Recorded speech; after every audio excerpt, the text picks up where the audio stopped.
So this video is basically a continuation of where I left off, so if you haven't seen it yet, make sure you go check it out. I'll put a card at the top of this video, so there you go. Thank you. So, let's get started. So let's talk about school clubs, since it's a major part of our school life. Now in Japan and America, they have similar programs to each other for the fine arts and sports. Sports, for example, you got basketball, track and field, volleyball, swimming. There's also baseball, soccer, American football, rugby. And for the fine arts, you have band, drama, art, all pretty much the same thing. But Japanese schools do integrate their cultural heritage to create some of these following clubs: kendo, calligraphy, tea ceremony, and you got martial arts too, like judo, jiu-jitsu, karate, aikido. There are so many clubs in Japanese schools that you have to narrow it down to one. You can't do 2 or 3 clubs simultaneously. Most Japanese students only choose one. And here's why. Club activities in Japan are usually after school and they run from Monday till Friday. It can also include the weekends too for maybe serious clubs like sports, for example. And the reason why that is because think about it. It's a long enough period of time for Japanese students to socialize with their friends. And it's also a good chance to meet some new friends as well. And another reason is that they spend a lot of time in preparing for school competitions and games. School club members also meet during their summer vacation, so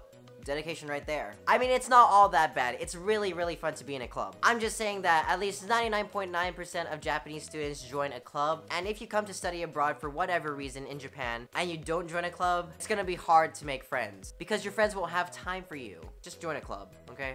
Even if you're not in one, just join a club, because it's really fun. So moving aside from that, let's go on to school behavior. I feel like this topic is very important to talk about since it reflects on the cultures between Japan and America, and their education systems. There is so much respect that's going on in a classroom setting. For example, at the start of every class, every student must bow before the teacher at the same time. Same thing goes when the class ends. Its purpose is just to greet and thank the teacher after every single lesson. And you think it stops there, right? Nope! This goes beyond outside the classroom. Do you guys know the word senpai or kohai? Well, I'll briefly explain. Basically, senpai means upperclassmen and kohai means underclassmen. Simple, right? No! There is a ton of respect between the two. If you're an underclassman and you see your upperclassmen nearby, you have to greet them first, with respect. It's just an unspoken rule. I don't know why. It doesn't matter where. It could be at the train station, it could be on the train, it could be at the bus, on the bus, inside the school, in the hallways. You always have to be the first one to greet them, and you always have to be the first one to say bye. And this also applies to teachers as well, to any adult, and to any person that you meet. Now granted, you don't greet to every single upperclassman in your school. That's just really tiring, and it can get annoying. But I'm just saying, it is taken very seriously. This is also very important in school clubs as well. Everyone practices it. Like, there's no excuse. And did you know there's actually a level of degrees in bowing? Like, did you know that? I didn't until now. Like, I won't go into much into it, but the amount of respect in Japanese society is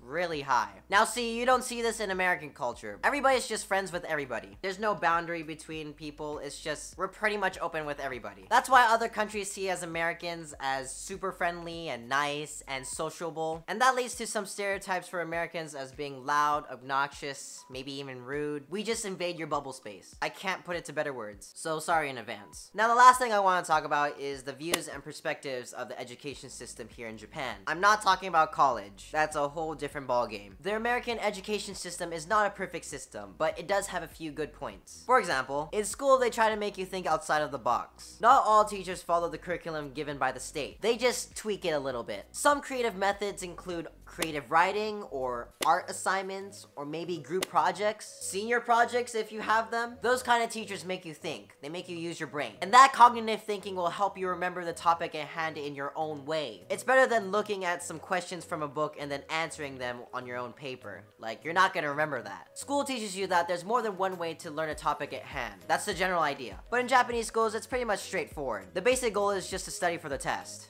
That's all there is to it. By the end of the class, usually the Japanese teachers make out handouts or they give out notes to the students to study for the test. It's really nice of the teacher to do so, but think about it. Not every student can remember the material from just looking at a piece of paper. Each student is different, but every single Japanese student is stuck on just remembering the material, and then they take the big test, and then after the test is done, they just forget about it. There's no deeper understanding to the topic at hand. Well, it's not like they have a choice. I mean, the big test is basically their whole grade. There is no such thing thing as extra credit or group projects or whatsoever. And that grade goes to the report card. And that report card is gonna improve their chances of getting into a good college. And graduating from a good college can lead to a stable career, which is what all Japanese parents want for their kids. American students seem to be more open in choosing their career paths, mostly in the entertainment industry, or in the creative forms of art and writing. But that's just one difference between the Japanese system and the American system. Well, that's just my perspective. If you guys know anything else, please leave it in the comments below. Thank you guys so much for watching. If you liked it, please give this video a thumbs up, and make sure you consider subscribing. I'll post videos every single week. I may consider a part 3 for this, so make sure you stay tuned. With that being said, I'll see you guys later. Take care. Bye.